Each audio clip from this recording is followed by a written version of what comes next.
Perfecto, estamos grabando la sesión. Bueno, yo creo que la sesión de hoy, bienvenidos a todos. Es una sesión, la verdad que yo creo que este es lo que tiene el sentido, ¿no? De formación continuada y de estar al día, ¿no? Entre todos, dentro de la asociación de la MT, el poder dar respuesta a estas necesidades, ¿no? Del día a día y con estos cambios normativos. Yo creo que es muy interesante. Es una demanda que todos tenemos, una necesidad el adaptarnos a este cambio normativo de esta nueva ley 2 barra 2025, estos cambios que suponen, bueno, pues en el cambio de procedimiento ante una incapacidad permanente, independientemente del grado, pues todos sabemos que conllevaba una extinción automática del contrato, una suspensión por incapacidad sobrevenida. Y esto ha cambiado, ¿no? En sintonía con las directrices europeas. Y esto es lo que queremos aclarar hoy, ¿no? Y poder sacar algunas ideas claves para que nosotros, que al final tenemos que manejar este tipo de situaciones, tenemos que saber asesorar a nuestros equipos de dirección en recursos humanos, tenemos que poder ayudar a los trabajadores y orientarlos ante estas situaciones. Esto es el sentido práctico de lo que tenemos hoy como webinar y como taller de formación. Y además contamos con cuatro compañeros que muchos conocéis, son cuatro grandes expertos, tenemos la suerte de tenerlos con nosotros. Desde una perspectiva legal, de este aterrizar la normativa y conocer los aspectos legales. De ahí pasaremos a conceptos dentro del INS, la implicación de la medicina del trabajo y por último el aterrizarlo dentro de los servicios de prevención. Os voy a presentar, por ser ágiles, a los cuatro ponentes de forma ordenada por orden de aparición. Voy a ser muy breve en sus currículum, que como comprenderéis son mucho más extensos. Y bueno, pues por orden de aparición, primero vamos a contar con aspectos legales con don Andreu Sánchez García. Bueno, todos lo conocemos fundamentalmente porque es nuestro asesor jurídico dentro de la MT, pero ha sido el director de la asesoría jurídica de ASPRI Prevención durante más de 25 años, ¿no? Y desde el año 23, bueno, pues trabaja de forma autónoma como abogado especializado en PRL, en prevención de riesgos laborales, fundamentalmente con asesoramiento en casos penales y con este conocimiento en el abordaje pericial, jurídico sanitario, pues nos va a hacer nos va a hacer un aterrizar esta normativa en nuestro campo de la medicina del trabajo que también conocen. Muchas gracias, Andreu, y bienvenido. A Perfecto. continuación, continuará el doctor José Manuel Vicente Pardo, que es el actual director de la Cátedra Internacional de Medicina Evaluadora y Pericial Laboral de la UCAM, de la Universidad Católica de Murcia, y además es el jefe de la unidad médica de equipo de valoración de incapacidades del INS de Guipúzcoa. Él nos hablará del retorno al trabajo con una perspectiva dentro del INS, ¿no? A continuación tendremos a la doctora Araceli López Guillén, que es la actual directora de la Escuela Nacional de Medicina del Trabajo, dependiente del Instituto Carlos III y además es especialista en medicina del trabajo. Bienvenida, Araceli, también.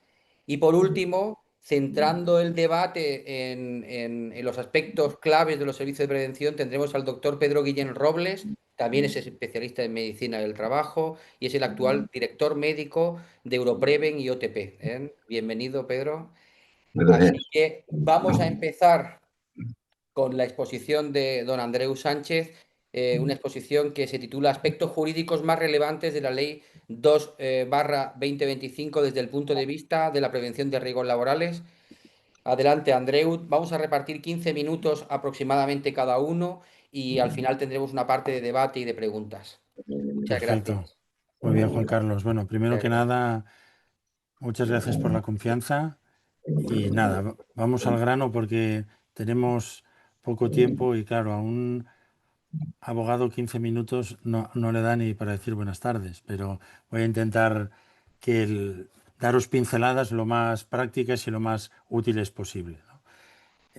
Primero voy a dar tres pinceladas sobre el contexto, dónde cae esta norma.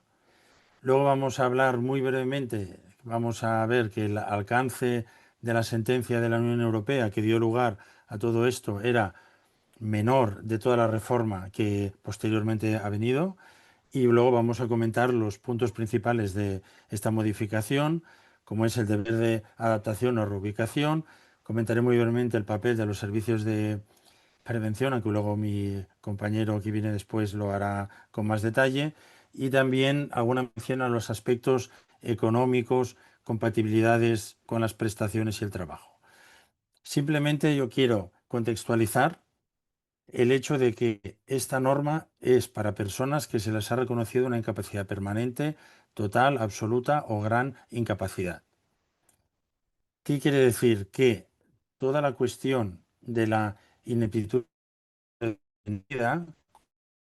continúa estando vigente. Ha habido quien ha dicho, como ha salido esta norma, ya no ha quedado derogada toda la cuestión de la ineptitud sobrevenida. No, esto sigue vigente y será para aquellas personas que puedan tener problemas de salud que no sean compatibles con el trabajo y que no tengan reconocida una incapacidad permanente. Por lo tanto, esto continuará así. Sabéis que además por ineptitud es un despido por causa objetiva indemnizado que no tiene que ver con la extinción que había en el caso de las incapacidades. Bueno, fijaros además que la ineptitud se predicaba respecto de las tareas propias de la prestación laboral contratada y, bueno, por lo tanto no existía un deber de la empresa de reubicar, salvo en el caso concreto de la protección de la maternidad, ¿no? Si cuando el puesto de trabajo no es compatible. Por lo tanto, aquí vemos que en el caso de incapacidad permanente se nos amplía y ya no hablamos solo de adaptación, sino de posible reubicación. Por otro lado, vamos a seguir, intuyo yo, con las mismas cuestiones de que ya teníamos con la ineptitud sobrevenida, de que las empresas quieren un no apto porque se piensan que sí tienen blindado el despido por causas objetivas y bueno, pues como ya se ha visto en múltiples sentencias, ya se ha dicho que el informe del servicio de prevención no sirve por sí mismo, que la empresa tiene que hacer un esfuerzo probatorio de si podía adaptar o no. Pues esto mismo yo creo que nos lo vamos a encontrar también respecto de la casuística de la Ley 2/2025. Aquí, como veis, calificaciones de no apto y en cambio se dice que el despido no es procedente porque el empresario no ha aprobado. No es el tema únicamente sanitario, hay todo un tema organizativo que por parte de la empresa se debe justificar. Y por contra, con apto con restricciones, si se justifica que no se puede adaptar el trabajo a esas restricciones, se ha considerado el despido como procedente. Por lo tanto, no está tanto la batalla en qué calificación me da el SPA, sino en poder demostrar todo lo que se hace desde la empresa. Y luego, otro aspecto que también tenemos en el contexto y que yo creo que ahora se nos complica un poquito más, es esta cuestión de que Vigilancia de la Salud valora el puesto de trabajo actual en la empresa en la que estás y sin embargo el INS y la mutua para el tema de las incapacidades valoran el concepto más amplio de la profesión habitual. No existe vinculación. Y yo creo que ahora pasará lo mismo, porque la ley 2/2005 está hablando de puestos de trabajo, pero las incapacidades no se conceden por puesto, se conceden por profesión habitual. Y ahí, como luego comentaremos, Banana podemos baby. tener alguna divergencia.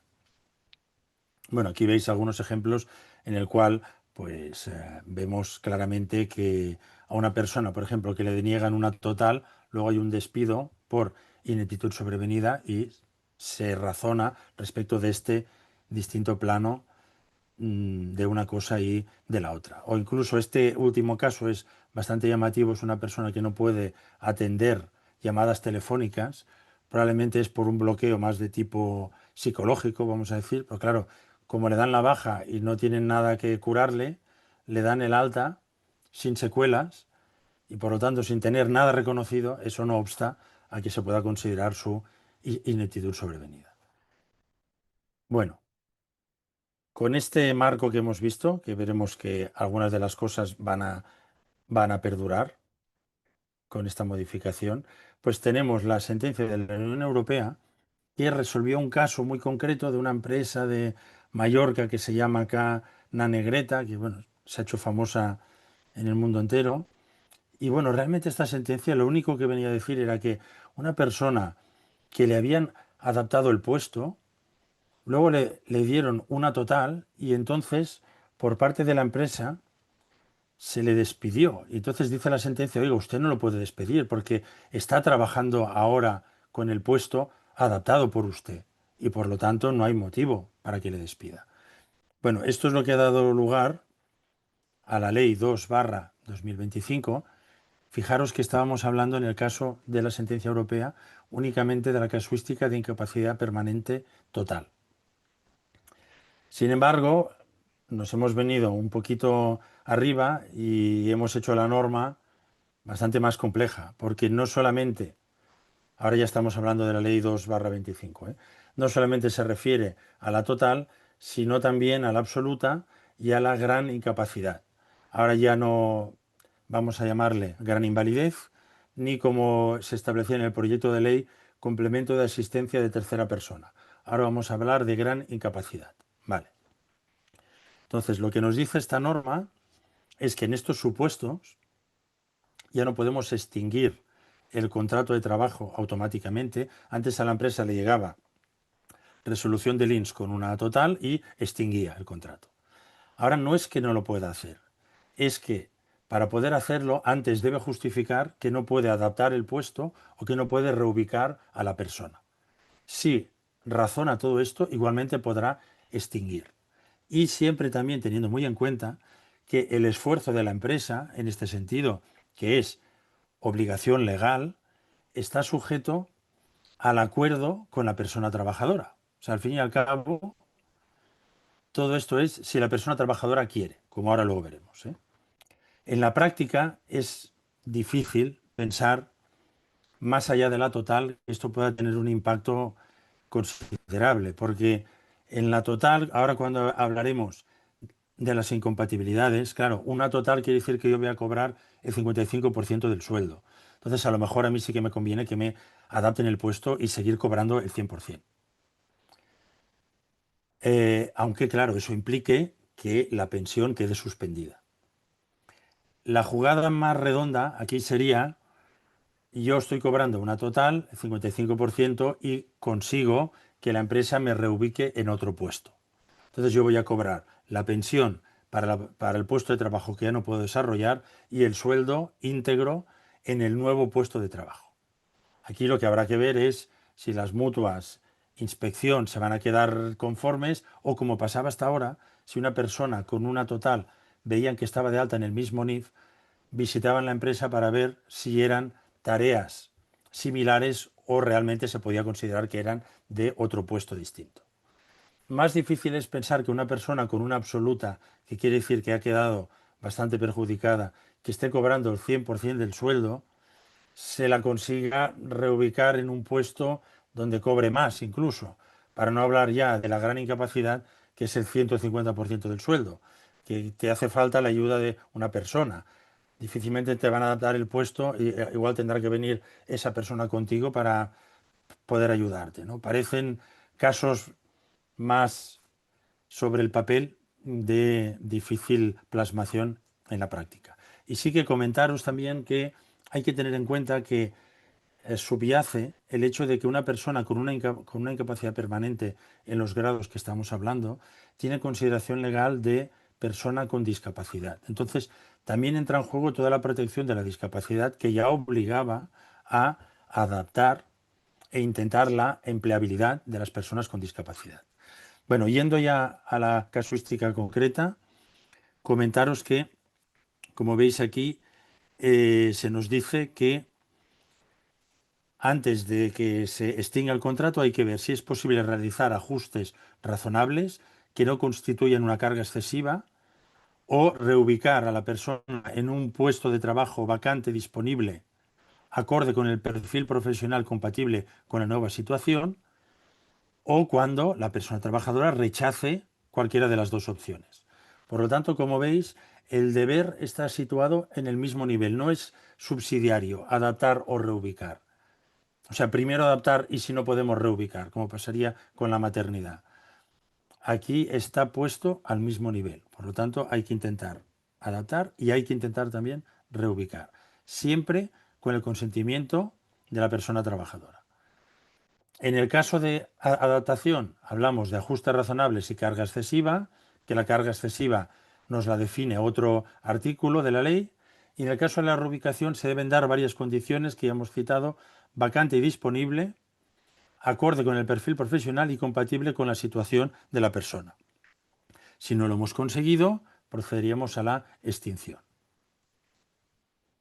Comentaros que la persona trabajadora tiene 10 días desde que le llega la resolución para manifestar si quiere continuar con la vinculación laboral o no, y la empresa tiene 3 meses para desplegar todo este esfuerzo organizativo, que es el que además, pues si no lo consigue hacer, deberá justificar ante el juzgado. Y aquí se plantea esta cuestión de decir, ¿se puede esperar la empresa estos 10 días? Y si la persona dice que no quiere, no hacer nada. Claro, como está latente la obligación por el hecho de ser una persona considerada con discapacidad, yo creo que la empresa deberá ser proactiva.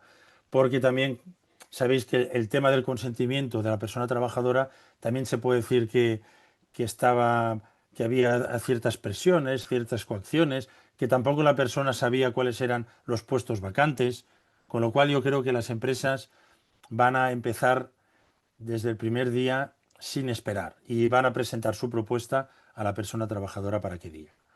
Y en el caso de los servicios de prevención, fijaros que dice que los servicios de prevención deberán determinar el alcance y las características de las medidas de ajuste, incluidas las relativas a la formación, información y vigilancia de la salud, e identificar los puestos de trabajo compatibles con la nueva situación.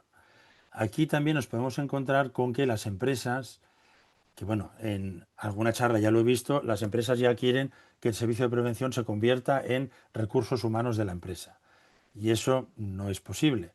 O sea, el servicio de prevención parte de la información facilitada por la empresa. Y respecto de las posibilidades ya de adaptar, pues también parte de la información que le diga a la empresa. Hay un componente organizativo que el servicio de prevención no podrá controlar. Por lo tanto, dígame usted cómo cree que puede adaptar el puesto y yo le diré si con el puesto adaptado creo que es compatible o no con el estado de la persona. Pero deberá haber ese trabajo previo organizativo que se puede ayudar la empresa de la prevención técnica, pero que en cualquier caso, como os digo, las posibilidades de hacer el trabajo en equipo, de mecanizar, de enviar a otra sección, son posibilidades que son de carácter organizativo. Y lo Dos mismo minutos, pasa, Andreu.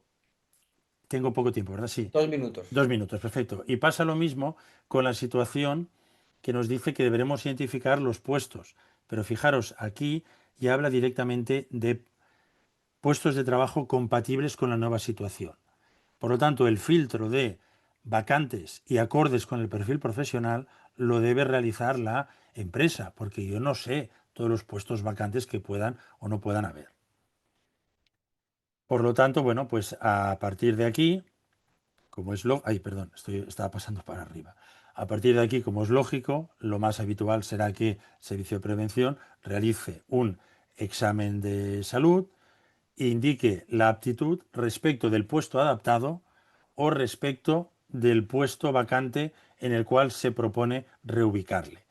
Fijaros que es gente que no está de alta. Siempre hemos dicho que la vigilancia tiene que estar de alta, pero como en realidad es una cuestión no médica, sino administrativa, yo creo que sí se puede citar a esta gente. Claro, este reconocimiento tiene carácter voluntario obligatorio. En principio tendría carácter obligatorio porque tenemos que valorar si puede haber un peligro o no para esa persona. Ahora, si no viene, no le vamos a poder sancionar disciplinariamente. Simplemente si no viene, eso hará decaer las posibilidades de que se adapte o reubique y por lo tanto servirá a la empresa como justificación para el cese de la persona. Y ya para finalizar, comentaros que esta cuestión más de cuestiones económicas, que hasta que te adaptan o te reubican estás cobrando la incapacidad con suspensión del contrato de trabajo, como si fuera una total revisable, pues igual, pero hasta que se resuelva. y que existe este esquema de compatibilidades, también ya lo ha dicho el Supremo en sus sentencias, si esto que hemos dicho, total y te adaptan, cobrarás solo sueldo, total y te reubican, sueldo y pensión, y absoluta gran invalidez, en el caso de que se llegue a dar, sería el sueldo, pero no la pensión. Y bueno, con esto, para no comerme tiempo de los compañeros, cualquier otra cuestión podemos tratarla en las preguntas al final. Perfecto, muchas gracias.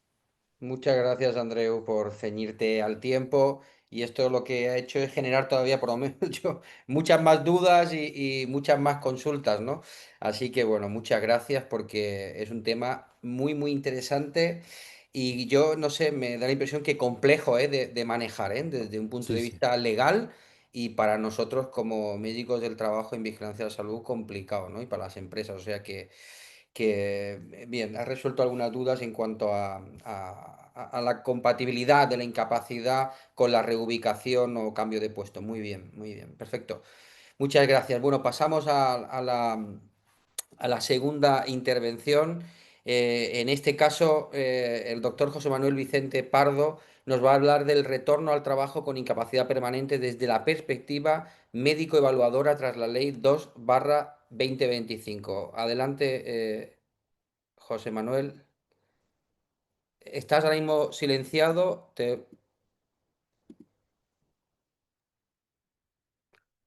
Ya, ya sí lo tienes. Vale, me oís bien y se ve bien, ¿verdad? Sí, Vale, perfectamente. pues estupendo. Yo lo que os voy a hablar es del retorno al trabajo desde la perspectiva médico-evaluadora. Tendría que señalar, una vez terminada la presentación de Andreu, que no hay que olvidar que, si no me equivoco, durante un plazo de 6 meses se entiende que habrá unas modificaciones en la Ley General de Seguridad Social respecto de las compatibilidades o incompatibilidades. Pero bueno, digamos que la ley afecta a la modificación de los artículos del Estatuto de los Trabajadores 48 y 49, pero es de prever que se modifiquen los artículos de compatibilidad si no se modifican algunas otras circunstancias respecto del concepto de incapacidad. Pero eso lo dejamos porque no está ahora en este momento presente. Así que eh, eh, vamos a ver este retorno al trabajo y os comentaba, ¿no?, desde la perspectiva médico-evaluadora de la incapacidad permanente. Este retorno al trabajo sucede eh, teniendo en cuenta que trabajo y salud representan una relación ambivalente, por cuanto el trabajo puede ser un desencadenante de enfermar, y más en la situación de retorno al trabajo, en una consideración de disminución de las capacidades para el desempeño de la profesión. Así que, respecto de este trabajo como desencadenante del enfermar, deberemos de actuar con correcta prevención. Pero tampoco olvidemos que el trabajo es un derecho y que el trabajo asimismo es protector de la salud, y en virtud de ello debemos trabajar en inclusión. De hecho, las sentencias y algunas disposiciones que luego podemos ver, ¿no?, de la OMS o de la OIT van en este sentido, ¿no? Bueno, esta protección del trabajador que dice la Ley 2/25, no es solo un derecho al trabajo, sino que exige trabajar además de forma saludable y segura. Es decir, no solo es un derecho del trabajador a solicitar el retorno al trabajo, sino que evidentemente habrá que hacerlo de forma segura y saludable. Porque trabajar supone ser capaz, tener formación, tener actitudes, que se efectúe un desempeño posible de ese trabajo, que además de todo esto sea trabajar de una forma segura y saludable, es decir, que el trabajo no perjudique la salud, que trabajar sea seguro sin encerrar riesgos, ¿no? Y que además trabajar no suponga un reto inasumible o causante de malestar. Y en algunos de los casos que podremos atender en un futuro respecto a este retorno al trabajo, nos vamos a encontrar con determinadas situaciones donde hay un escenario límite, ¿no?, donde tal vez incluso el propio trabajador, aun habiendo aceptado esa adaptación de un puesto o ese nuevo puesto, se vea incapaz, ¿no? Y bueno, esto puede tener sus consecuencias, ¿no? No solo porque él se ve incapaz, sino porque en el desarrollo de ese trabajo, tras esta facilitación del retorno, pues finalmente la empresa le despidiera mediante ineptitud sobrevenida, ¿no? Luego hay un concepto del que ya hemos apuntado antes, ¿no? Y es que cuando hablamos de incapacidad y trabajo, no siempre nos estamos refiriendo a la misma cosa. En la incapacidad temporal, lo que se valora es el trabajo, la tarea concreta que está realizando en ese momento el trabajador. Sin embargo, cuando hablamos de incapacidad permanente, el concepto es más genérico, es profesión habitual, ocupación, oficio.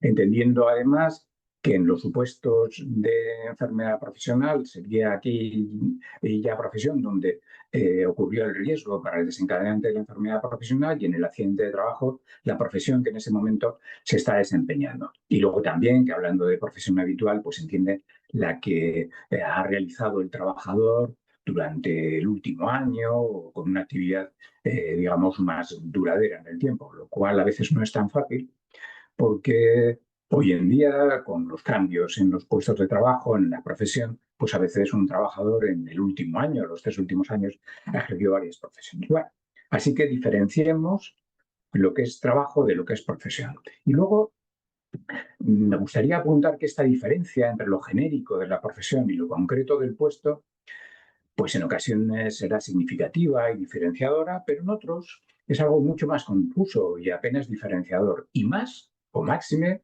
cuando en la propia resolución de la seguridad social se nos diga incapacitado para granallador, incapacitado para eh, rebalador, o algo complicado, ¿no? Incapacitado para electricista, ¿no? Bueno. Vayamos al concepto de la incapacidad, ¿no? El concepto legal de incapacidad nos dice que será la situación de una persona trabajadora que, después de haber estado sometida a tratamiento prescrito, presente reducciones anatómicas o funcionales graves susceptibles de determinación objetiva y previsiblemente definitivas, que disminuyan o anulen la capacidad laboral. Es decir, que en el concepto legal tenemos unos condicionantes previos: haber estado sometido a tratamiento, que concurran secuelas definitivas, 3 rasgos conflictuados de la misma: que las reducciones sean objetivables, que sean previsiblemente definitivas, y un carácter grave o importante por su incidencia en un trabajo o en todo tipo de trabajo. Y finalmente, una consecuencia de todo ello, que es la anulación o la disminución de la capacidad laboral. En cuanto a los grados, viniendo un poco a colación de lo que antes comentaba Andreu, recordemos que la incapacidad permanente parcial es compatible con la realización del mismo trabajo, así que esto quedaría fuera del debate del retorno tras incapacidad permanente. Sin embargo, donde sí va a afectar, y yo creo que a mi parecer sería la única posibilidad, es en la incapacidad permanente total. Para la profesión habitual, que se dice que es la situación que inhabilita al trabajador para la realización de todas o las fundamentales tareas de una profesión, siempre que pueda dedicarse a otra distinta. Esto es lo que ha cambiado en la ley. Claro, la incapacidad permanente absoluta es la incapacidad para todo trabajo, ¿no? Y la que inhabilita por completo, para el ejercicio de toda profesión o todo oficio. A mí esto me chirría un poco con que pudiéramos hablar de un retorno en esta situación.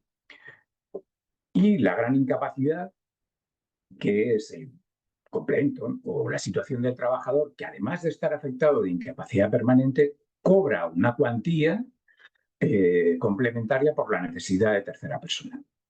En la valoración de la incapacidad o la capacidad laboral en materia de seguridad social se determina la existencia de una lesión, las deficiencias, el cuadro clínico, y se objetivan las limitaciones orgánicas y funcionales que originan en el trabajador. Por otra parte, se conocen o ha de conocerse las tareas que realiza el trabajador, los requerimientos profesionales, el ambiente de trabajo, las circunstancias específicas, los riesgos y condiciones de ese trabajo, la organización del trabajo, y estableciendo una relación entre limitaciones y requerimientos del trabajo, pues corregir si hay capacidad o incapacidad laboral. La valoración de la incapacidad laboral debe ser siempre multiaxial, es decir, integrando el diagnóstico, el tratamiento, la evolución, lo funcional, el carácter revisorio, la perspectiva preventiva y finalmente lo laboral. ¿Por qué? Porque tenemos que fundamentar en el eje diagnóstico el diagnóstico secuelar, ¿no? En el eje terapéutico, los tratamientos que ha seguido, los que sigue y los que pueden devenir en un futuro. Evolutiva, porque debemos de contemplar la evolución que ha seguido desde la situación de baja hasta la consolidación de las secuelas, ¿no? Y la evolución posible que vaya a tener, ¿no? Lo funcional, este es el eje fundamental, porque importan más las limitaciones funcionales que el simple diagnóstico, ¿no? También hay que olvidar el carácter revisorio, es decir, establecemos que el proceso puede ser susceptible de una valoración posterior para revisar la situación, el carácter preventivo, que a veces se nos olvida, pero claro, no podríamos declarar a alguien no incapacitado y destinarle inmediatamente a un puesto de trabajo incompatible, ¿no? Y otra, si lo funcional es capital, lo laboral en materia de seguridad social, por supuesto que lo es, porque el carácter de lo laboral, tanto en la incapacidad temporal como en la incapacidad permanente, es vital, ¿no?, en nuestras prestaciones de seguridad social, ¿no? Así que la valoración de una situación de incapacidad laboral sería una relación incompatible entre capacidades del trabajador y requerimientos del trabajo, y sería una situación en la que suponemos que tiene incapacidad laboral cuando las capacidades que le restan al trabajador son incompatibles con las capacidades que requiere el trabajo, cuando el tratamiento es incompatible con el desarrollo del trabajo, cuando el trabajo perjudica la salud por manifestar o agravar la enfermedad y cuando trabajar en su estado de salud supusiera un riesgo para la salud o la seguridad de terceros. ¿Qué había antes de esta ley? Imaginemos una situación de baja, es decir, un pase de no estar apto. Quedamos en el territorio de la seguridad social y de la atención sanitaria que precisa para intentar conseguir la mejoría, y dos situaciones que derivan de esto antes de la ley. Una era el tránsito a la situación de alta, luego vendría, en caso de una baja larga, el acto, la consideración de acto y el regreso al trabajo, o el no acto y no despido, que es una situación controvertida, o este otro tránsito que había antes de esta ley, que era el tránsito a la declaración de incapacidad permanente e inmediatamente el despido, ¿no?, salvo situación de reserva. Bueno, ¿y cuál es el escenario actual? Pues en esta situación de incapacidad sobrevenida y el retorno al trabajo, pues abandonando este terreno tras la baja, se entiende que si ha habido una incapacidad permanente será una baja larga o una baja grave, ¿no? Este tránsito de la consideración del INS a dos situaciones. Una, que aun admitiendo el trabajador esa incapacidad permanente concedida, solicite el regreso al trabajo. Y otra situación, que el trabajador acepte la incapacidad permanente, por lo tanto acepta la incapacidad permanente y ese retorno pudiera ser posible, pero no con esta situación, sino si incorporar a la empresa e imaginar a una nueva profesión, o otra distinta, ¿no? En cuanto a la incapacidad absoluta, yo sigo entendiendo, y luego lo debatiremos, que se entiende que solo sería posible con trabajos marginales. De hecho, hay una sentencia del Supremo que lo dice, pero bueno. Y si el trabajador lo que formula es esta solicitud, la empresa debiera de buscar esa adaptación o ese cambio o nuevo puesto de trabajo, siempre con la aquiescencia del servicio de prevención, para evitar luego que el trabajo el adaptado o el nuevo puesto pues no fuera considerado por el servicio de prevención, ¿no? Y se produciría en este caso el retorno efectivo, con la suspensión de la incapacidad permanente. Y si el trabajador no aceptara esta adaptación o cambio que le propone la empresa, pues se quedaría con la incapacidad permanente. Ya hemos hablado de los plazos para la solicitud 10 días, para el estudio 3 meses por parte de la empresa. Este trabajar con incapacidad permanente y la compatibilidad de la incapacidad con el trabajo, en realidad consolida un derecho del trabajador. Favorecer la inclusión es una de las medidas, facilitar el retorno al trabajo, priorizar la adaptación y tratar de reubicar en vez de despedir. Y esto, aunque la ley y esta sentencia de la que antes aludía Andreu son relativamente recientes, pero ya se manifestaba en la Clasificación Internacional del Funcionamiento, la Discapacidad y la Salud de la OMS del 2001, porque en aquella clasificación se buscaba la plena integridad, con un concepto que decía que aunque tengamos limitaciones en la función, si erradicamos las barreras, será posible la plena capacidad, ¿no? Sin embargo, Si hay barreras, aunque la limitación incluso fuera menor, va a haber una restricción de la actividad y, por lo tanto, un señalamiento de una situación de discapacidad, ¿no? Este 2 retorno del minutos, trabajador, José, más dos ¿sí? minutos. 2 minutos. Este retorno del trabajador es algo más que una opción del trabajador, ¿no?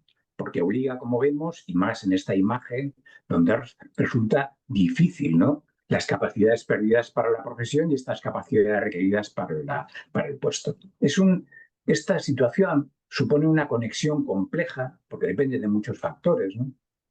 Entre esas capacidades perdidas señaladas en la resolución y las capacidades y riesgos para esa adaptación o el puesto. Y este retorno, tener en cuenta que hablamos de incapacidad sobrevenida, que es un elemento diferenciador de la actitud sobrevenida, que esto estaría para casos de cáncer o graves procesos y que de hecho es fruto de una proposición de ley que nos ha desarrollado. Así que tendremos que valorar qué procesos y qué prevención hacer, ¿no? Y en cualquier caso, esta tarea preventiva debe de velar porque hagamos una realidad, no una realidad virtual de todo ello, favoreciendo la inclusión, sino una realidad práctica, hasta donde sea posible y en un entorno saludable. Y finalmente, unas preguntas para el debate, ¿no? Con este retorno, ¿cambia el concepto de la valoración de la incapacidad permanente? ¿Es tan solo algo que corresponde a la empresa, al servicio de prevención? ¿Cuál es la responsabilidad primaria y secundaria? ¿Qué puede pasar con el retorno al trabajo tras una sentencia de declaración de incapacidad permanente que ha sobrevenido meses o incluso años más tarde del proceso? ¿Tan solo afecta al cobro o la suspensión? O como decía Andreu, es una cuestión solo administrativa y no tanto médica. También, y para cerrar las preguntas, ¿cambiará el criterio judicial frente a esas demandas por no IP cuando se entiende que el INS dice que pudiera trabajar tras una incapacidad temporal, puesto que hay una mejoría o una suficiencia y pudiera trabajar si se procediera a la obligada adaptación al retorno? Sentencias hay para ello. Y luego el carácter revisorio de la incapacidad, ¿no? Que va a ser siempre presente. Finalmente, y para acabar, tengo que comentaros que en el grupo de cooperativas Mondragón este retorno al trabajo a sus socios autónomos cooperativistas se ha hecho desde siempre. Y si queréis, luego debatimos porque no ha sido una situación pacífica. Y por mi parte, pues dejo de compartir. Muchas gracias, Josema. Muy interesante. Pasamos ahora con la doctora Araceli López Guillén. En este caso, Araceli se va a centrar en la implementación de las funciones de los propios especialistas de medicina del trabajo derivadas de la implementación de esta ley 2/2025. Adelante, Araceli. ¿Estás ahora mismo? A ver, ¿estás en silencio?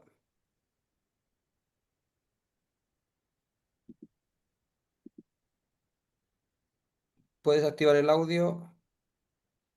Sí. Ya está, perfecto. ¿Habíais visto la presentación? Ahí está. ¿Lo veis? Vale. Vale, buenas tardes. Gracias por la confianza que habéis depositado en mí y quiero indicar que voy a orientar la presentación a la forma de verlo desde el mundo de la medicina del trabajo y de la perspectiva funcional, multidisciplinaria y organizativa que esta Ley 2/2025 redefine a la hora de abordar las distintas situaciones de incapacidad permanente desde una perspectiva cuando menos innovadora. En este contexto normativo, el médico del trabajo se convierte en un agente activo de continuidad laboral. Nuestro habitual comportamiento de hacer una evaluación binaria entre no apto y apto y las distintas posibilidades intermedias en las que podíamos calificar a los pacientes se modifica hacia una evaluación funcional, una evaluación variable que nos obliga a proponer la adaptación de un puesto de trabajo. El médico de trabajo, con la entrada en vigor de esta ley, se convierte, por tanto, en un actor pericial interno, cuyo informe es preceptivo cuando se toman decisiones estructurales respecto a la continuidad laboral del trabajador y esto cambia completamente la visión que tenemos de la medicina del trabajo. Se hace necesario, en este caso, un informe de valoración funcional del médico del trabajo del servicio de prevención, y este informe se convierte en cualquier proceso de decisión organizativa que afecte al vínculo laboral de un trabajador con limitaciones, siempre y cuando lo requiera la empresa para justificar una medida, si lo solicita el trabajador o si lo exige la situación jurídica, despido por ineptitud, reincorporación conflictiva o un proceso de incapacidad permanente. Tendremos unos nuevos requerimientos a la hora de desarrollar nuestro puesto de trabajo, porque tendremos que evaluar la capacidad funcional residual, que esa situación es esa situación en la que encontraremos al paciente una vez que se reincorpore a su puesto de trabajo. Pero además tenemos que identificar aquellas tareas compatibles dentro de las posibles tareas en el entorno de la organización del trabajo.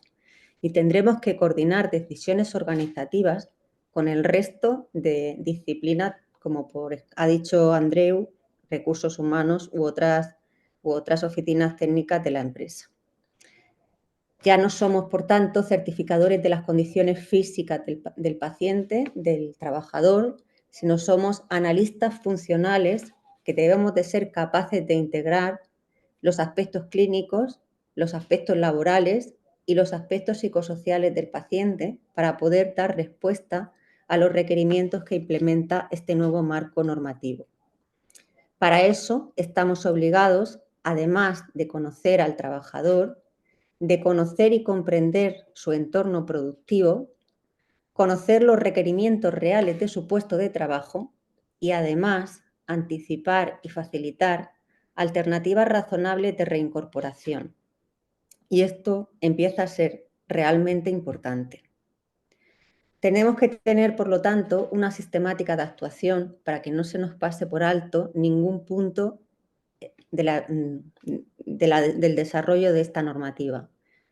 Tendremos que realizar una evaluación funcional del paciente, a continuación coordinar con el resto del equipo de la empresa de manera multiprofesional la capacidad que tiene para integrar a este paciente en el sistema, a este trabajador en el sistema productivo y ser conocedores de que esto causará un impacto cultural y organizativo al que tengamos que estar atentos, porque para que esa nueva situación no produzca una merma en la salud del trabajador que empeore la situación funcional en la que se presentaba cuando inició el proceso. El compromiso del servicio de prevención, según establece la ley, es colaborar activamente en la identificación de tareas compatibles, apoyando la búsqueda de puestos alternativos adaptados dentro de la organización y facilitando ajustes razonables, propuestas de recolocación funcional de la mano de recursos humanos y de la dirección de la empresa. Tenemos que fomentar la coordinación interdisciplinar, actuando como nexo operativo y técnico para integrar la salud, la capacidad y organización del trabajo y establecer canales fluidos de trabajo en conjunto con recursos humanos, con los servicios médicos, con los técnicos de prevención y con la dirección y con los mandos intermedios. Se hace imprescindible velar porque las empresas cumplan con su deber legal de adaptación del puesto de trabajo y prevención de la discriminación por motivos de salud. Esta ley carga sobre nosotros la responsabilidad de incorporar principios de equidad, de dignidad y de continuidad laboral en la gestión de trabajadores con limitaciones.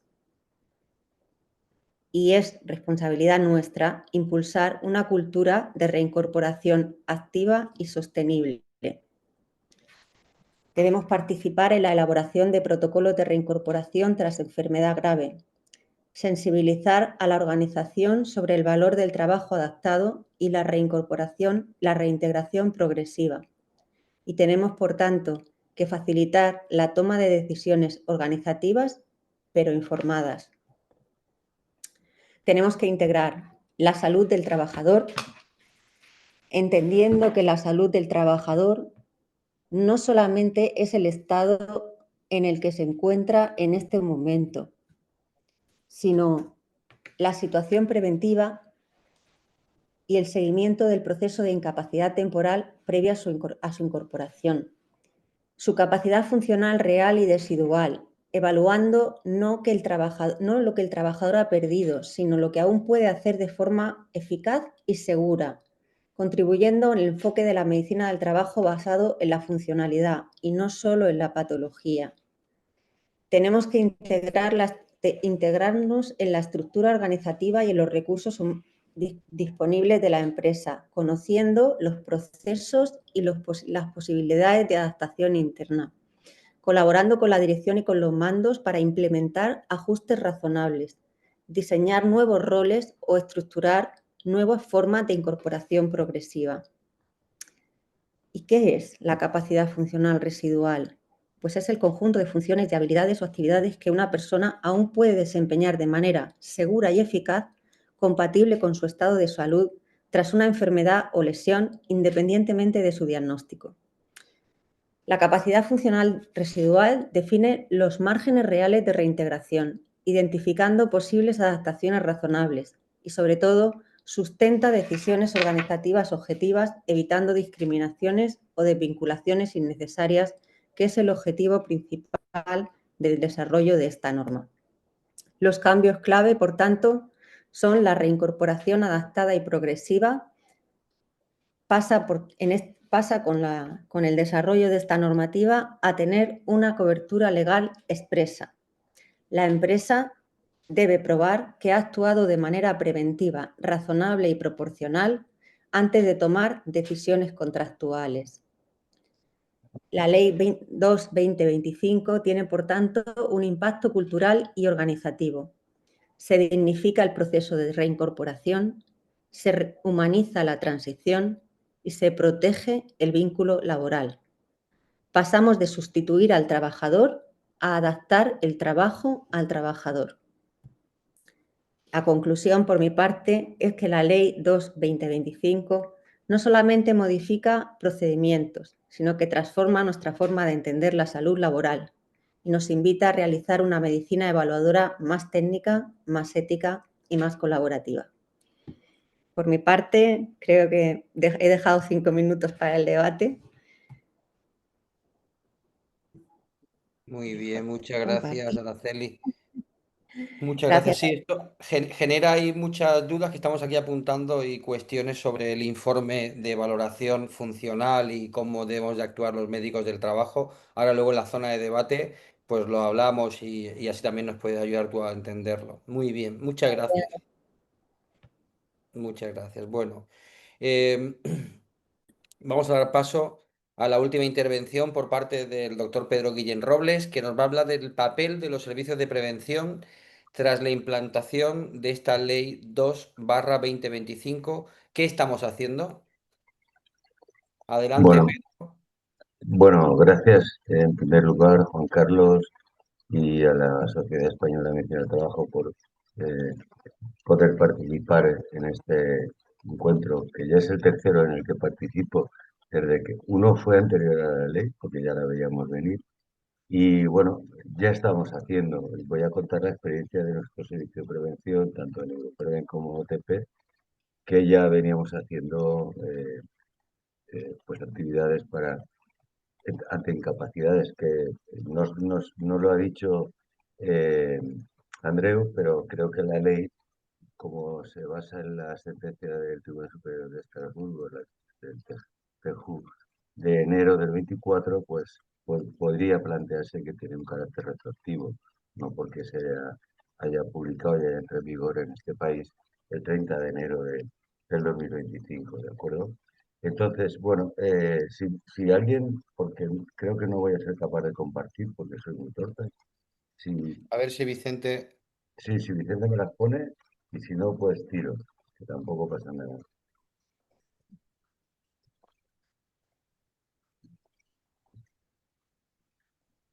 ¿Quieres tú intentar compartirlas, Pedro? Porque no, bueno, Sí, ya está aquí, no, ya está aquí la ya presentación. está aquí, vale, pues venga, perfecto. Bien, ya como hablo el último, todo esto ya está dicho, entonces podemos pasar Vamos a pasar a la siguiente. La siguiente, la siguiente, la siguiente, la siguiente. Esto se ha dicho, vamos a quedarnos aquí. Pásame el anterior un momento solo, por favor. Bien, a ver, sorprende que en la ley, que tiene la ley 225 tiene 8 páginas, solo se lea en una ocasión la palabra servicio de prevención. Y sin embargo, lo que nos viene a dar como actividad, yo creo que es de las más importantes. No sé si compartís conmigo este hecho. Entonces, dice literalmente que el servicio de prevención previa consulta con los delegados de prevención o la representación laboral de los trabajadores debe proponer, esto ya se ha dicho, la medida de adaptación del puesto o identificar. Y esto que parece que es muy sencillo, pues es muy complicado. ¿Vale? Y si hay adaptación razonable, pues se declarará la IP, se suspenderá la prestación económica. Hasta ahí todo lo hemos dicho, más o menos con unas palabras, con otras, y todos estamos de acuerdo. Pásame a la siguiente. ¿Qué hacemos nosotros? Mire, nosotros cuando nos notifica la empresa que un trabajador antes de los 10 días le ha pedido la readmisión o adaptación de puesto, yo no estoy de acuerdo con Andreu, y así creamos un poquito de debate. Este trabajador está en suspensión de contrato en la empresa desde que es efectiva la incapacidad permanente, lo cual no quiere decir que él no pida en 10 días incorporarse a la empresa con readaptación o cambio de puesto, pero es suspensión de contrato en la empresa. Si es suspensión de contrato en la empresa, no podemos hacer un reconocimiento de los servicios de prevención. Pero lo que sí que estamos haciendo nosotros es citándolo al médico del trabajo, porque aquí no caben, si caben alguna prueba de enfermería, que son los que hacen las pruebas, biometría o diometría, depende de la lesión, o poder pedir alguna interconsulta con algún especialista, lo que hacemos es citar al trabajador para que el trabajador acuda con toda la documentación médica que tenga, informes, pruebas, etcétera, para valorar lo que ha dicho Araceli perfectamente. O sea, cuáles son sus limitaciones funcionales. Y lo que hacemos es que el técnico de prevención, estoy hablando desde la perspectiva del ajeno, pero me sirve para el propio, ¿de acuerdo? El técnico de prevención que tiene asignada esa empresa tiene 3 meses, y el médico también, pero lo mejor es hacerlo cuanto antes, para acudir a la empresa y ver requerimientos del puesto de trabajo, no una descripción de riesgos, señores, un profesiograma. Les pido que me hagan vídeos o me hagan con un informe con fotografías del puesto, posturas, etcétera, etcétera, pesos, un estudio ergonómico si hay riesgos químicos o riesgos psicosociales, de qué requerimientos tiene ese puesto. Y según la categoría profesional y formación, qué otros puestos podría ocupar el trabajador. Cuando tenemos la parte técnica y la parte médica, nos juntamos y lo que estamos haciendo es reunirnos con la empresa para ver si la empresa, de forma razonable, como dice la ley, y con los recursos necesarios que pueda tener para redactar el puesto, la empresa ve adecuado esa información que le estamos pasando nosotros. Pero es muy importante decirle a las empresas que no somos los asesores laborales de las empresas. Somos los asesores de prevención de la empresa. Y que si le incorporamos un trabajador a un puesto o pensamos que se puede adaptar, es con todas las garantías de seguridad y salud para ese trabajador en ese puesto. ¿De acuerdo? Entonces, aquí veréis que en este árbol de decisiones, bueno, pues si no pide el trabajador en 10 días, pues se acabó el artículo modificado 49. Se va a su casa con su pensión y aquí paz y haya gloria. Si lo pide, 3 meses. ¿Qué hacemos? Hemos puesto estos códigos porque ya tenemos de nuestro programa de vigilancia de salud y de prevención unos modelos en los cuales decimos que requerimientos del puesto, la evaluación de riesgos, la planificación de acción preventiva, con los requerimientos y protocolos del Ministerio que aplicamos a ese puesto o puestos posibles, y además estamos incorporando las guías del INS, donde me dice, la guía del INS de valoración profesional, donde además me dice qué postura tiene permanente, qué riesgo de carga mental, qué riesgo de carga física, para completar un estudio muy completo en el caso de que pueda ser viable, se adapte, y en el caso de que no pueda ser viable, si el trabajador nos pone una demanda, por lo menos demostrar que no es viable, porque esto va a acabar en juicio. Si me pasa la siguiente.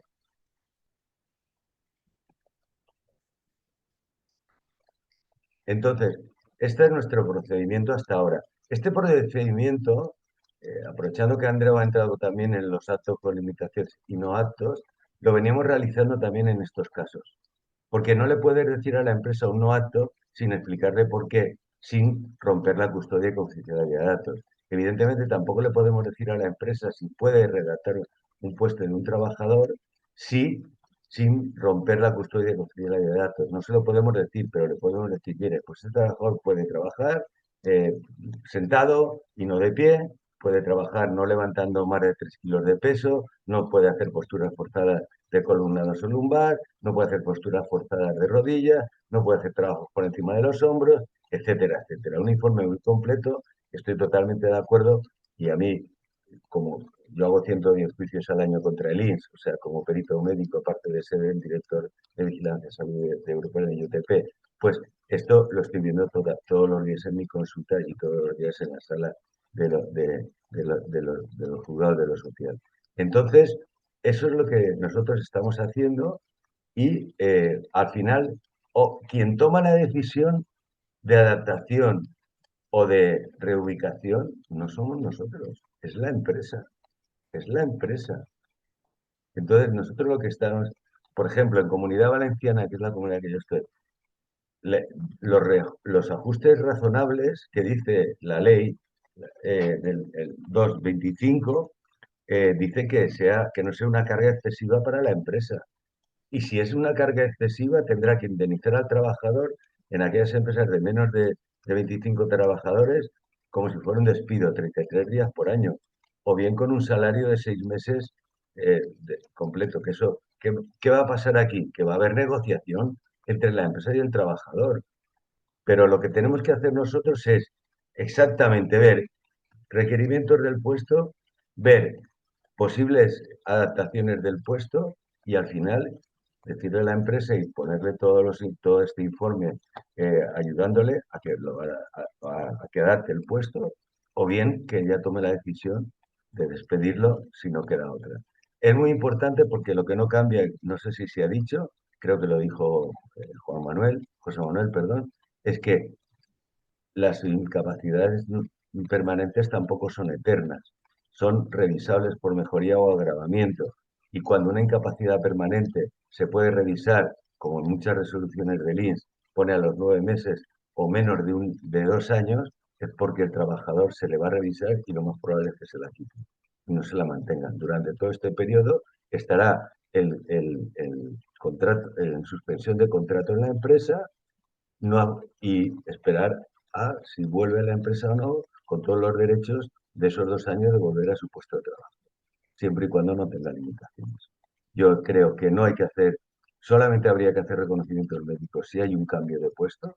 Para ese cambio de puesto, con esos nuevos protocolos, esos nuevos riesgos, para entonces dar una actitud con limitaciones o sin limitaciones, o un no acto, que entiendo que no sería lo que se debería de producir, porque si lo hemos cambiado y le hemos adaptado el puesto, lo normal es que fuera un acto sin limitaciones o con alguna pequeña limitación.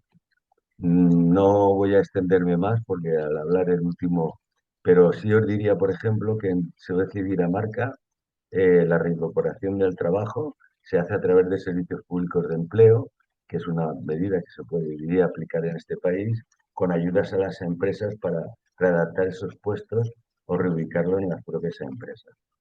Y bueno, pues que especialmente lo que esta ley hace es un poco lo que resumió también la doctora Araceli López Guillén, que es pues la condición de discapacitados de un trabajador con una incapacidad permanente, que no lo apartemos del puesto de trabajo y que lo integremos en él. Un poco más.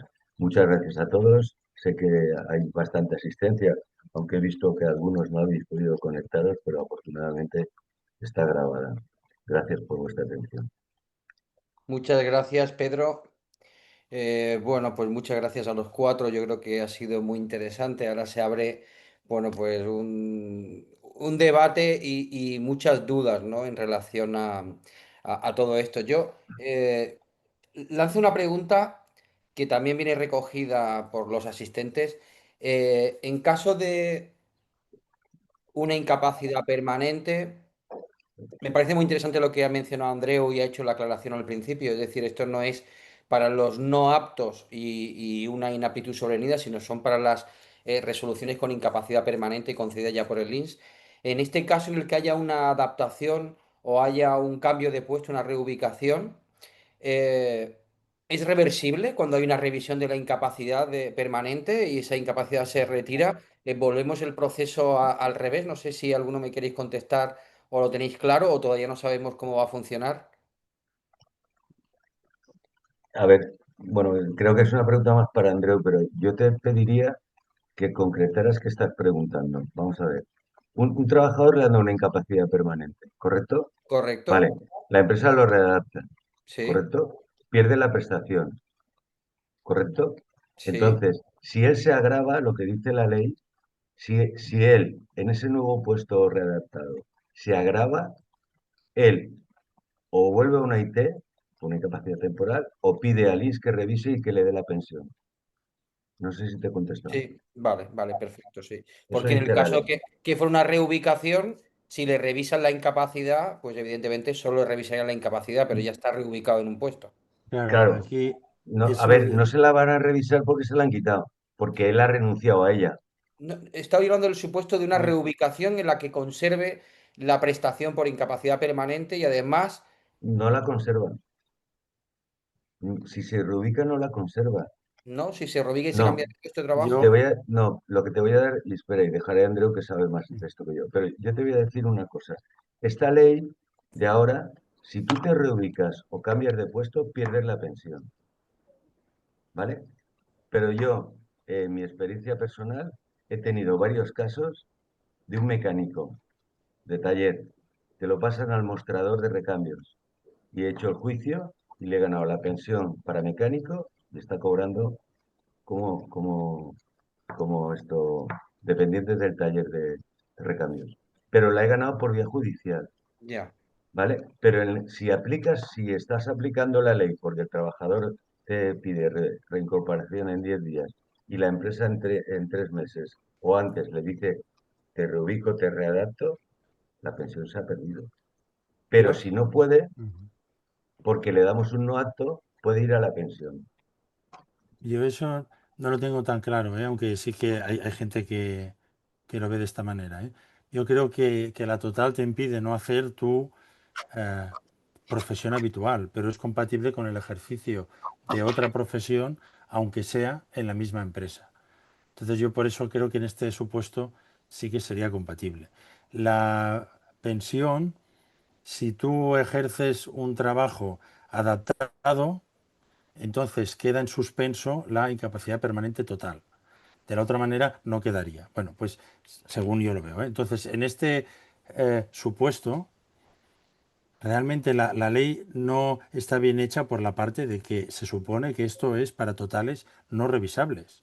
Porque la total revisable, que eso es algo que yo creo que van a tener que corregir, la total revisable está suspendido hasta revisión. Porque de hecho lo que dice es que la gente con total revisable tiene suspendido el contrato con reserva de puesto de trabajo y luego ya está hablando de la gente que tiene reconocida una total no revisable. Yo claro. creo que esto van a hacerlo para que lo pueda pedir Pero, tanto uno pero, como el otro. No, no creo que perdona, ahí pero haya problema. Perdona, pero es que todas las totales pone revisión por mejoría o agravamiento. 2 años, o ahora estoy empezando a ver 3, pero en todas lo pone. En las que ponen 9 meses o año y medio, todas se revisan y mi experiencia, te digo, de haber hecho más de 3.000 euros en contra del INS, 3.000 juicios en contra del INS, es que la que pone menos de 2 años se revisan y se las quitan en un porcentaje del 80 o 90%. Por tanto, no todas son revisables. Vale. Bueno, yo aquí lo que creo en cualquier caso de la pregunta es, si a mí me han adaptado el puesto y no es compatible con la pensión, si me quitan esa total, ya no está suspendida, sino que está quitada, pero no me pueden despedir porque yo estoy No, claro que trabajando en un no, puesto claro que adaptado. no, Claro, claro que no. Lo que es vale. incompatible según la ley, que es lo que yo decía, que yo he tenido sentencia, es que ahora si yo me incorporo, pierdo la pensión. Adelante, Araceli. No, que hable Josema, que está en el INS. Entiendo Sí. que lo va a aclarar muy bien. Bueno, eso espero. Si a alguien se le concede una incapacidad permanente total y se incorpora a la empresa, bien con adaptación, bien con nuevo puesto, se suspende la pensión desde el primer día que se incorpora y volvería a la situación de incapacidad permanente en el supuesto en que deje de trabajar, pero suspensión. Es decir, no es que el INS, una vez que conoce que se ha hecho esta adaptación o este cambio de puesto de trabajo, le retire la incapacidad permanente. Otra cosa es, y algo mucho más complicado, imaginemos a alguien que la empresa le adapta el puesto, le cambia de puesto, pero el INS, en una potestad que tiene, revisa la situación de incapacidad permanente y se la quita. Hombre, pues no pasa nada, porque el trabajador, la empresa no le va a despedir porque le quiten la pensión que estaba suspendida. Se suspende la pensión, pero como la empresa le está colocando en un nuevo puesto, pues sigue percibiendo el salario por ese puesto, independientemente que ya no tendrá derecho, salvo recurso al juzgado, a la incapacidad permanente. Yo lo veo así. Vale, vale, muy Yo bien. creo. Hombre, Bien. y me gustaría apuntar Pero una cosa, que realmente esto que estamos Y yo viendo, ¿no? Una ley que sale del Ministerio de Trabajo, ¿no? Y una modificación que todavía no se ha producido, corrígeme Andreu, pero creo que se le da un plazo a la Seguridad Social de 6 meses sí, para que 6 meses. efectúe las modificaciones. Pero claro, esto viene por esta divergencia que hay desde hace un tiempo, desde el nuevo gobierno, con la diferencia entre el Ministerio de Trabajo y el Ministerio de Seguridad Social como Ministerio de Prestaciones. Y luego también una cosa, que aquí se ha producido la ley y la práctica de la ley, pero el INSS hasta ahora no ha dicho esta boca es mía. Pero tú Esto es crees un terreno como de entonces, nadie. Y luego yo os quería decir que, bueno, en la última diapo creo que ponía que en las cooperativas del Grupo Mondragón, todas allá en el año 56, esto siempre se ha hecho. Es decir, el cooperativista autónomo se le daba la incapacidad permanente total, pero la empresa recolocaba a este autónomo cooperativista en un nuevo puesto. Y antes os decía que esto no ha sido una cuestión pacífica, ¿no? Porque en muchas ocasiones o bien el INSS le deniega la situación de incapacidad permanente, aunque haya muchas limitaciones, porque entendía que la obligación de la cooperativa era recolocarlo, o teniendo conocimiento de que está realizando un puesto, le cita reconocimiento o se valora la situación y le quita la incapacidad permanente. Y en sentencias del juzgado de lo social ha habido sentencias muy controvertidas, ¿no? Incluso alguna en la que decía, es un poco chungo lo que voy a decir, pero decía que la profesión de ese cooperativista, imaginar a alguien de, aunque sea hacer publicidad, ¿no? Del grupo de FAO, ¿no? Pues decía que la profesión era la de autónomo, ¿no? Cooperativista, ¿no? Esto, profesión, porque luego hay un asunto aquí en debate, lo decía antes, que no podríamos entrar, pues eso es otra cuestión, de lo que es profesión habitual, ¿no? Y el Código Nacional de Ocupación, que no siempre nos sirve o nos aclara. Y recordar que la guía de las profesiones del INS maneja el Código Nacional de Ocupación, otra cosa distinta que la ficha ocupacional que maneja el puesto concreto, etcétera, etcétera. Bueno, y no quiero extenderme mucho más. No, yo simplemente eso, ¿no? Que he estado en varias, que he participado y con despachos Cuatro Casas, por ejemplo, y una otra jornada en la que participaron dos letrados antes que yo, y si cambias el puesto de los redactas, la pensión la pierde el trabajador. Eso dice la en, 225 claramente, ¿eh? Lo digo en, para en el no chat sé, está o sea, no poniendo debe ser que, no gente que debe no lo ser, ve así. Hay gente que está poniendo en el chat que no lo ve así. Sentencias. ya, O, por ejemplo, bueno, tenía una puesta en la presentación de un señor que es conductor de camión cisterna y lo reubican mm, en la empresa en tareas administrativas. Y y no pierde la total. Tiene la total para conductor de camión cisterna y sigue trabajando en tareas administrativas. Pero Yo lo bueno, veo vale, yo lo veo más razonable, pero lo que te quiero decir es un poco esto, ¿no? O sea, que el cambio en la ley, bueno, se puede esperar a que el ISTE llame y te cite y te la quite, pero parece razonable que esa pensión no quede ahí, Ya. ¿vale? Porque Bueno, y en relación a cuando nos toca hacer la valoración y nos piden a Vigilancia de la Salud y Medicina del Trabajo hacer la valoración del nuevo puesto o de los puestos que la empresa considera, entendemos que debe ser la empresa la que nos aporte esas alternativas, ¿no? Que no tengamos que hacer un informe genérico, ¿no? Que es lo que apuntabais, ¿no? Me parece que Josema y Araceli, ¿no? En vuestra exposición, ¿no? No hacer una valoración general. Es necesario que la empresa aporte esas alternativas convincentes para hacer ese análisis. Lo razonable es que la empresa te aporte los puestos de trabajo que hay disponibles y la evaluación del paciente o del trabajador se haga siempre con arreglo a los requerimientos del puesto concreto que va a desarrollar.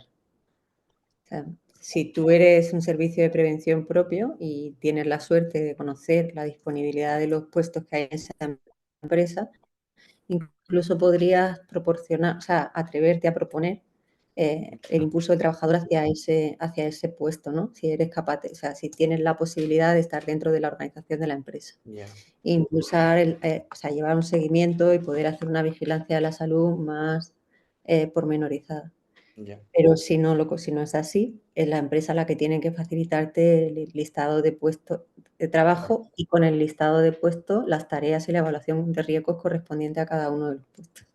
Vale. Sí, Ujú. imaginamos un spa en el que tienen que darte, no conoces los detalles, tiene que darte la empresa, facilitarte esa información de los puestos o Lo que analizar sí con el estoy viendo en programa. el chat es que hay alguien que ha preguntado si el médico del trabajo tiene que hacer un informe de no apto con respecto al puesto previo que desarrollaba la empresa. Y no es necesario, porque con respecto a ese puesto previo ya tiene su incapacidad permanente a la que el trabajador renuncia al cobro de la prestación, pero la calificación la tiene. No es necesario que nosotros vengamos a hacer un informe de actitud sobre algo que ya está previamente calificado. Ya. Y al respecto a este punto, Araceli, ¿hay opción de arrepentimiento del trabajador? Imaginaros que el trabajador solicita, ¿no? Esta readaptación, la empresa hace el esfuerzo, el trabajador puede arrepentirse. ¿Es reversible esta decisión? En principio, ¿no? ¿Vale? ¿Cómo lo veis los demás? No sé si a lo mejor no hay experiencia todavía a ver, en ese sentido, pero a ver, en cuanto a la pregunta que hacías antes de que si es la empresa, ¿no? A ver, quien me tiene que facilitar los datos, evidentemente es la empresa, pero es el técnico de prevención. ujú. Hablo desde una perspectiva de un servicio de prevención ajeno, ¿vale? O sea, y lo que también, Bueno, tendrá que ser la dirección de recursos humanos, ¿no, Pedro? La que te No, dé. no, siempre el y responsable de la prevención siempre es el empresario. Por lo tanto, es la empresa la que tiene que por facilitarte el puesto de trabajo. sí, Aunque pero sea sí, el servicio de prevención el que tenga la lista a no, disposición del ya, médico. sí, pero yo soy asesor de prevención de la empresa y te lo digo, a ver, es que yo llevo haciendo esto desde hace 6 meses, más de 6 meses, este tipo de modelos Y con empresas básicamente, de pero, incapacidad permanente, ¿vale? pero la Entonces, responsabilidad de la prevención es siempre de la claro, quien empresa. tiene que tomar la decisión es la empresa. Yo lo he dicho, lo primero que he puesto, ni soy recursos humanos ni soy asesor laboral. Eso lo tiene que tener la empresa. Pero cuando surge un tema de estos, quien va a la empresa o quien nos reunimos con la empresa, somos el médico del servicio de prevención que lleva la empresa y el técnico del servicio que lleva la empresa. Y a partir de ahí vemos alternativas de puesto y vemos el puesto y unos requerimientos y en base a la reunión que tenemos con el trabajador, con toda la documentación médica, vemos qué limitaciones funcionales puede tener para esas posibles readaptaciones o no. Es decir, que a ver, la empresa me dará toda la información que yo le pida como servicio de prevención para poder asesorarle en una decisión que tiene que tomar ella. Pero es que Tú esto ya eres, lo estamos haciendo, ya hemos sí, elaborado modelos, pero que ¿vale? tú Y lo no haces es un reconocimiento. Dime, dime. como asesor, Pedro, ¿no? Pero Sí, claro. si del resultado de todo este procedimiento se hiciera algo mal, el responsable sería el empresario, no No, tú. es que quien lo firma es el empresario.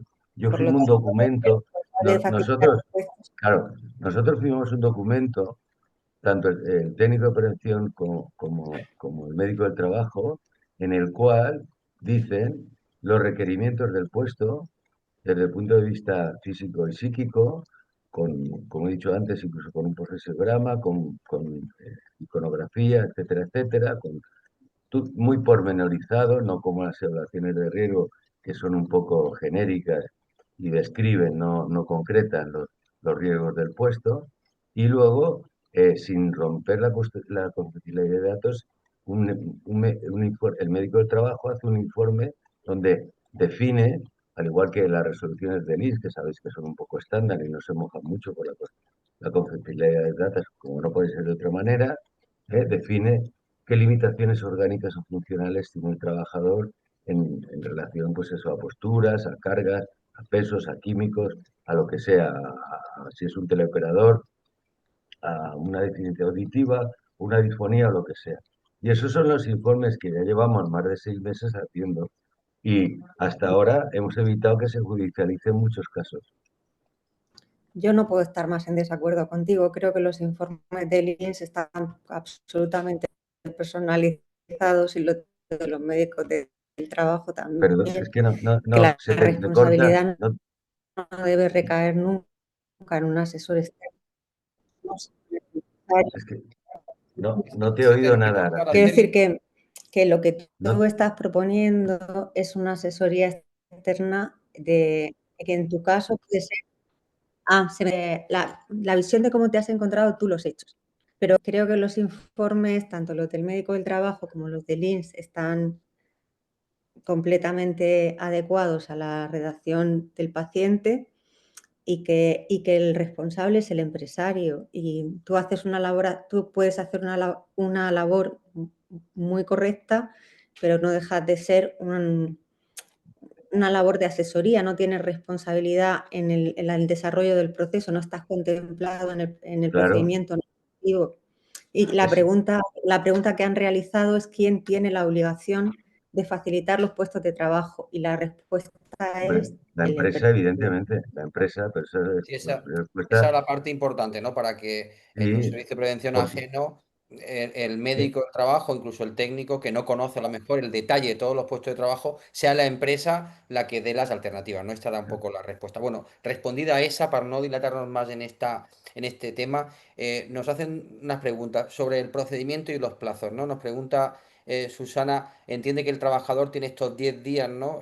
Para solicitar la adaptación, reubicación y se debe hacer un examen de salud en este caso, una vez que tienen la notificación de la incapacidad permanente por parte del trabajador, ¿no? Entiendo que una vez que notifiquen tiene 10 días y una vez que se realiza el examen de salud, el médico del trabajo debe de intentar emitir un acto pues con las medidas que proceda de adaptación o de reubicación.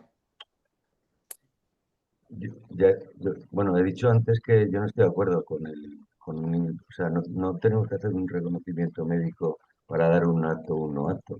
Tenemos que hacer un informe en el cual, como decía Araceli, pericial, diciendo las patologías que nos traigan los informes médicos, las pruebas, objetivando lo que hace el INS, básicamente, porque si el INS le ha Bueno, sí, calificado una pero incapacidad, al final eso es un acto médico, aunque no lo englobes claro, dentro de un sí, reconocimiento sí, médico, pero es un acto médico en el pero cual hay que sí, pero sentarte a de hacer ahí, una revisión.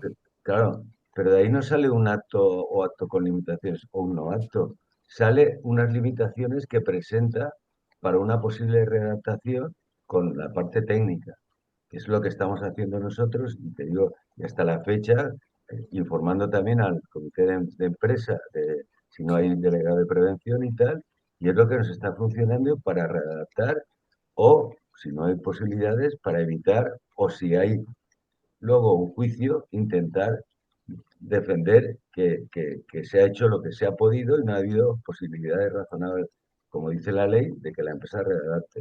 Esto es lo que Con lo estamos cual, haciendo. luego la vigilancia de la salud será ya encaminada a ese nuevo puesto en el que sea asignado, ¿no? Una vez que Sí, y además, habrá que hacer yo, seguimiento yo de ese. estoy invitando a los médicos a que salgan del despacho y vayan a la empresa con el técnico. Y la reunión se hace conjuntamente a 3 bandas multidisciplinar con la empresa para que la empresa sea al final la que ni siquiera a veces ella lo firma ella, pero lo hace bajo las directrices de su asesor laboral si lo que va a acabar esto es una suspensión de contrato o un despido. Claro, ya. Vale, correcto. Y cambiando de tercio, nos preguntan si este ámbito de aplicación también afecta a la administración pública por el Estatuto Básico del Empleado Público. ¿Es así también? ¿Tiene este alcance dentro del Estatuto de los Trabajadores? Andreu, a lo mejor tú... Sí, a ver, aquí incluso también en el caso que comentaba antes José Manuel, en torno cooperativas, claro, es una reforma del estatuto, por lo tanto podemos pensar que ni para cooperativas ni para función pública, pero yo creo que al final esto va a ser i- inspirador, vamos a decir, para todos. O sea que esto va a acabar impregnando el que se exija para todos, ya por el hecho que está latente de que una persona con una total se la considera como discapacitada y toda la protección de la discapacidad ya va en la dirección de fomentar la adaptación y la empleabilidad. Entonces yo creo que stricto sensu puede que no, pero que en la práctica creo que sí, que eh, alcanzará. De Vale, todas maneras, yo quería decir que lo he apuntado en el chat que ya se han hecho unas modificaciones, creo que la semana pasada, para que sea compatible el que funcionarios con incapacidad permanente retornen al trabajo. Yo, de todas maneras, me gustaría hacer un apunte, y no sé cómo lo veis vosotros, ¿no? Pero en este guirigay que tenemos, ¿no? De actuaciones contradictorias, yo lo que veo es que el recorrido de esta ley no sé hasta dónde va a llegar, ¿no? Porque, por una parte, va a depender de la voluntad de la empresa, porque puede ser que aun con la adaptación o con el cambio el trabajador se considere que no está produciendo. Y también yo lo apuntaba en una de las diapos, que a veces el trabajador, por una necesidad, algo que va algo más de la voluntad, ¿no? O porque, bueno, al principio le parecía que quería volver a trabajar, pero hay situaciones comprometidas, con grandes limitaciones, en las que para el propio trabajador le va a ser muy difícil la continuidad en el trabajo, ¿no? Aunque se le haya adaptado y aunque se le haya cambiado. Y esto, dependiendo qué limitaciones presente, indudablemente se me ocurre que las de carácter psicológico van a primar porque el trabajador ha hecho todo el esfuerzo por reintegrarse. A veces ese esfuerzo tiene más que ver con la necesidad económica, también hay que decirlo, pero finalmente al cabo de unos meses puede encontrarse con que no puede desempeñar el trabajo, ¿no? Cuando también puede encontrarse con que la empresa, y eso que me corrija Andreu, le despide por sobrevenida. Claro, aquí es donde... El recorrido no es mm, tan, quiero decir que no es una situación, yo lo ponía, ¿no? Diciendo que debemos hacer posible o práctico, pero a mí me parece que la ley es demasiado virtual, ¿no? O poco cogida, y también porque esto pasa con todas las normas legales, ¿no? Donde estos pequeños detalles no siempre aparecen en la ley, así que quedan un poco al arbitrio de la propia práctica de la ley y en muchos casos, no solo por la empresa, sino en muchos casos por la judicialización del proceso que los va a ver. claro. sí, sí, yo creo que esto es que de hecho es eso, se podía haber estirado más por el tema de la regulación de la discapacidad, y entonces ya alcanza a todos los colectivos, que encuadrarlo en una reforma específica del Estatuto de los Trabajadores. Entonces, claro, lo que yo pienso ahí es que si la persona que le hemos adaptado el puesto luego no puede trabajar, pues claro, si tiene una incapacidad permanente que la tiene suspendida, hay que ver cuál es el mecanismo, porque quizás puede recuperar esa incapacidad que era suya, que la tenía reconocida. Pasa que el cobro quedó suspendido. Claro, que se viera abocado a una... Claro, pues puedes pensar, bueno, pero ya no tiene derecho a que se le adapte de nuevo porque la incapacidad... A ver, sí, tiene una incapacidad y además se asimila a una discapacidad, con lo cual ese deber será permanente para la empresa ya. Yo creo que sería más correcto que tuviera la opción de recuperar su condición de pensionista que no que se viera con un despido por ineptitud sobrevenida. Claro. Y luego hay una cosa que, perdonad, se dice en la ley incapacidad permanente total, absoluta y gran incapacidad, ¿no? Pero yo me parece imposible que alguien con una incapacidad permanente absoluta, a propósito de esta ley, se le reubique, porque se dice que eso sí que hay, yo creo que es una sentencia, Andreu, y corrígeme, de abril, ¿no? Sí, De de una abril, sentencia sí. del Supremo, ¿no? Donde dice que es incompatible. O sea, sí que cuando es compatible, pues una situación meramente anecdótica, que son trabajos marginales que no obliguen a cotizar. Sí, además fíjate que esta sentencia era una persona que trabajaba en la ONCE, o sea que ya era un puesto diseñado, Sí, adaptado, sí, etcétera. Con lo sí, sí. cual dices, hombre, también es eso, se podrían haber centrado en la total, que es donde realmente habrá casuística, porque lo otro, bueno, parece más de fondo, que, o sea, más formal que real. Que es un brindis Un brindis al a sol, sí. la integración de los discapacitados. Y luego están preguntando en el chat qué puede pasar con aquellas profesiones con segunda actividad. Bueno, no lo dicen así, pero dicen que puede pasar con bomberos, policías municipales, policías autonómicos. Yo os hago un planteamiento desde la perspectiva de la seguridad social, ¿no? Eh, cualquier ertzaina, cualquier bombero, cualquier policía municipal al que se le reubique en un ayuntamiento como policía municipal, como bombero o en la comunidad autónoma como policía autonómico, inmediatamente el INS revisa y se le quita la pensión. Mm. Sí, es así. Porque Sí, sí, además en una sentencia de hace años lo que se decía es que estos colectivos tienen la posibilidad de reubicarlos en segunda actividad. Y es más, hubo una sentencia y una disposición después de la Seguridad Social que aclaraba, ojo, la segunda actividad no es compatible con la total, o una u otra, pero no claro. compatible porque en un principio, y si no me equivoco esto debe arrastrar de los años 2005 o 2006, sí que hubo algunos casos en que estos colectivos permanecían con el cobro de la pensión y bien la Diputación, el Ayuntamiento, el que fuera, le recolocaba en lo que se entendía que era una segunda actividad y que no guardaba relación entendiendo que era una profesión distinta. Y ya hubo sentencias que decían que no, la profesión es la misma. O sea, Ya. uno tiene que tener... Una cosa es el puesto, ¿eh? O sea, yo soy... eh, policía municipal, pero me dedico a una tarea o a otra. Pero profesión es profesión. Así que en Oye, ese aspecto y por esa pregunta que decían, pues no afecta a ellos porque o bien tienes la incapacidad o no lo tienes, ¿no?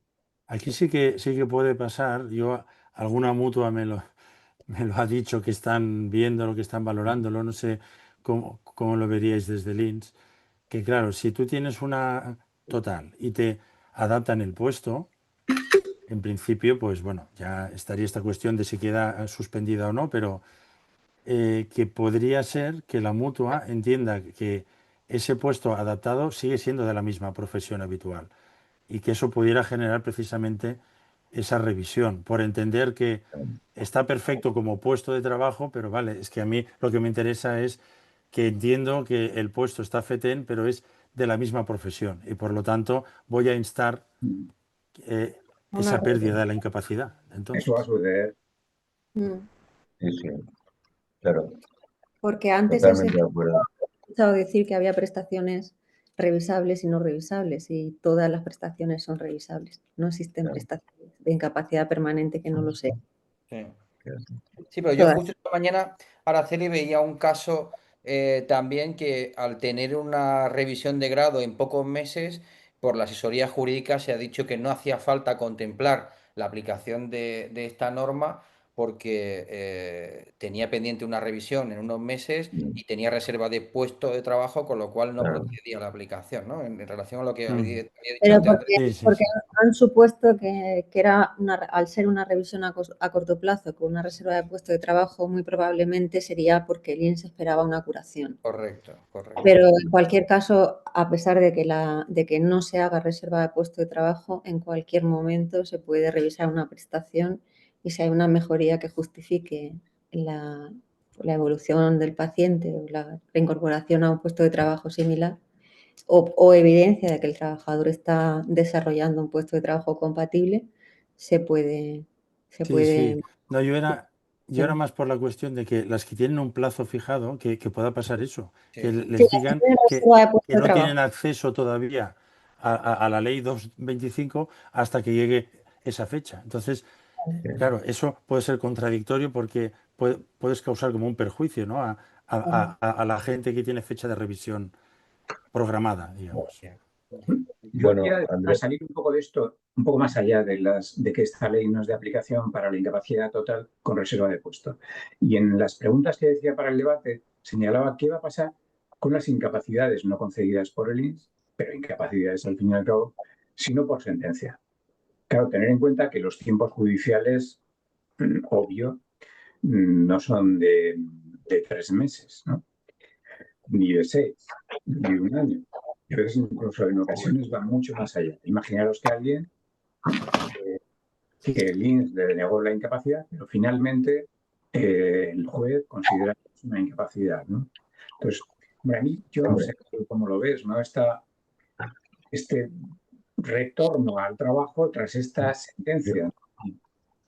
La sentencia en principio le va a llegar al INS, no a la yo, empresa. yo, yo creo, José Manuel y, bueno, y compañeros de mesa, que es evidente que el trabajador que gana al año y medio, más o menos, una sentencia de incapacidad permanente, que la gana, no habiendo trabajado durante 2 años mínimo o 2 años y medio mínimo, porque no se ha vuelto a reincorporar a ningún puesto, porque si no, no la gana, porque sabes que jurídicamente si ha trabajado, aunque sean 6 meses, no ganas el juicio ante el INS, evidentemente está buscando paz y no volver a la empresa tras o sea, no se va a dar el caso, sería un kamikaze del tipo. O sea, porque lo único que estaría haciendo es, habiendo demorado 3 años o más, obteniendo la incapacidad para luego, sería el rizo del rizo, ¿no? Para que luego el abogado que le ayuda a la incapacidad permanente